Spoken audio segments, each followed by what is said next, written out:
Benim birinci Naparnikim 98'de Viktor Şestabitov olub. Targovda işləyəcəkdə. Köhnə bilyardının yanında. On toju bul rыбak. Dənizə gedirdi, suya düşəndən sonra fevraldə gəlirdi bir həftə. Peçir qulaqda yaxırdı. İndi mən də dünən isti suya filan gedmişəm. Bu uşaqlarla dağa çıxmışam. İsti sudan sonra gərək özümü qoruyasan.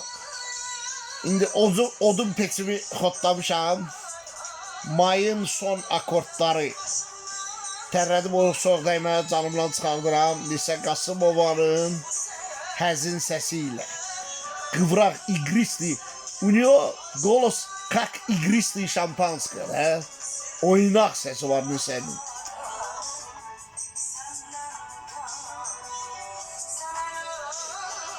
Şikayetim var.